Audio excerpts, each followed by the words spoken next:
Series file 3।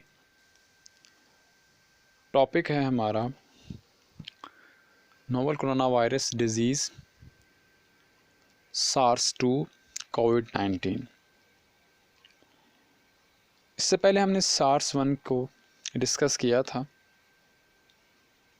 और ये जो कोविड-19 यानी कोरोना वायरस डिजीज़ जो कि 2019 में फैलना शुरू हुआ था, इसको SARS-2 कहा गया क्योंकि ये उससे मिलता जुलता बिहेवियर या इसकी जो इंटेंसिटी है उससे मिलती जुलती है। कोरोना वायरस के साथ अगर लफ्ज़ हम नोवल की बात करें तो लफ्ज़ नोवल क्या बता रहा है? नोवल नए वायरस को बता रहा है कि ये बाकी जो कोरोना वायरसेस हैं ये उनसे मुख्तलिफ या उनके मुकाबले में ये नया है, ये उस तरह का नहीं है जिस तरह के पहले वायरसेस थे, यानी कि ये उससे ज़्यादा ख़तरनाक है। और ये साबित भी हो चुका हुआ है कि ये वाकई ख़तरनाक है क्योंकि इसके जो फैलाव है वो एपिडेमिक नहीं बल्कि पेंडेमिक भी बन चुका हुआ है। एपिडेमिक एक ख़ास कॉन्टिनेंट तक, एक ख़ास रीजन तक रहने वाले वायरस को हम कहेंगे, और पेंडेमिक जो है दुनिया में फैल जाए ग्लोबली उसको हम पेंडेमिक कहेंगे। तो ये कोविड-19 WHO ने इसको पेंडेमिक डिक्लेयर कर दिया था।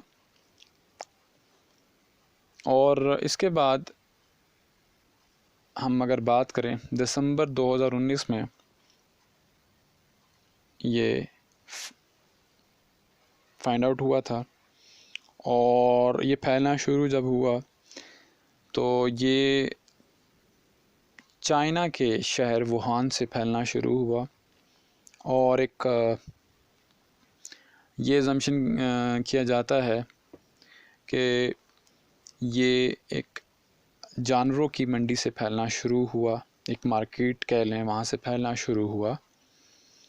और वो फूड मार्केट थी जहाँ पे मुख्तलिफ जानवर खाने के लिए जो है अवेलेबल होते हैं। उसके बाद अगर देखा जाए तो कोविड-19 के जो सिम्टम्स हैं उस पर अगर हम बात करें तो according to United States Centers for Disease Control and Prevention CDC, जिसे हम शॉर्ट में पढ़ेंगे,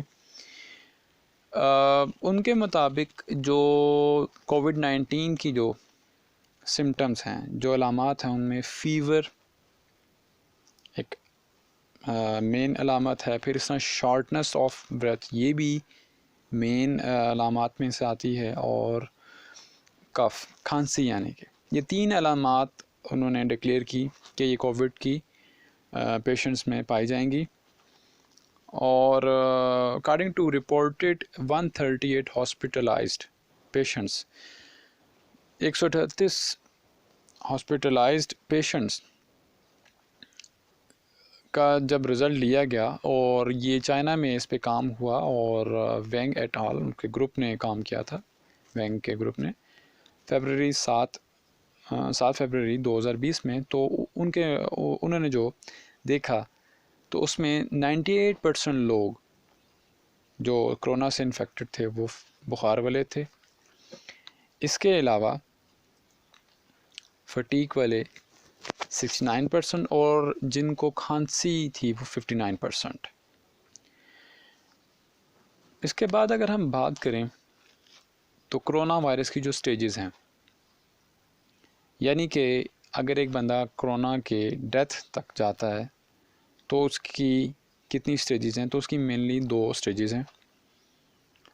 एक आदमी जो हेल्दी स्टेज से डेथ तक जाता है तो उसको 2 स्टेजेस में कर दिया गया है। तो according to WHO World Health Organization की जो रिपोर्ट 28 फरवरी को जो छपी थी 2020 के अंदर, उसके अंदर 55,924 लेबॉर्ट्री केसेस जो थे, जो लैब में देखे गए केसेस, और लैब में जब रिज़ल्ट उनके देखे गए तो उसके मुताबिक हॉस्पिटलाइज जो पेशेंट थे उनकी स्टेजेस को 2 हिस्सों में कर दिया गया।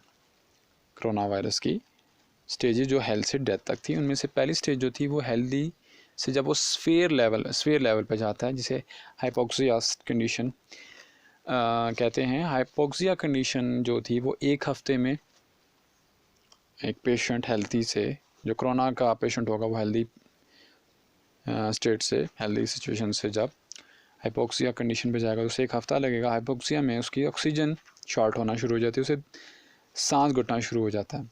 स्टेज 2 में जब वो उसकी कंडीशन ज़ाहिर हो जाती है, यानी कि कोरोना का पेशेंट बन जाता है, तो उसके बाद से लेकर वो डेथ तक उसे तकरीबन 2 से 8 हफ्ते लग जाते हैं।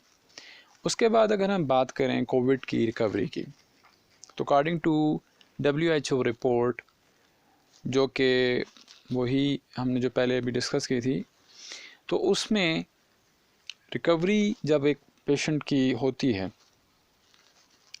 तो उसमें भी 2 तरह से हम उसको देखेंगे। एक तो ये है कि जब वो मिल्ड कंडीशन पे है, मिल्ड कंडीशन मतलब कि ख़तरे से बाहर वाली कंडीशन है, वो कोरोना के पेशेंट लेकिन ख़तरे से बाहर है। अगर वो रिकवर होगा तो उसे कितना टाइम लगेगा, और अगर सीवियर या क्रिटिकल डिजीज़ की कंडीशन में होगा तो उस टाइम उसको कितना टाइम लगेगा कि वो हेल्थी कंडीशन में वापस आ जाए। तो मिल्ड कंडीशन से जब वो हेल्थी कंडीशन में आता है, वो तकरीबन उसे 2 हफ्ते का टाइम लग जाता है, ये एस्टिमेटेड टाइम है रिकवरी का। और अगर वो सीवियर कंडीशन से वापस आता है, मतलब वो हॉस्पिटल में गया और सीवियर कंडीशन में है, तो अगर वो उस कंडीशन से वापस आता है तो उसे 3 से 6 हफ्ते लगते हैं। वो डिपेंड करता है पेशेंट टू पेशेंट और उसकी सीवियर कंडीशन पे कि उसकी सीवियर कंडीशन किस लेवल की है। आपने कमेंट्स इसमें करने हैं, और मज़ीद वीडियोस के लिए हमारे चैनल को सब्सक्राइब करें। हम इसके ट्रीटमेंट्स पर भी बात करेंगे और इन रेफरेंसेस को आप देख लीजिएगा।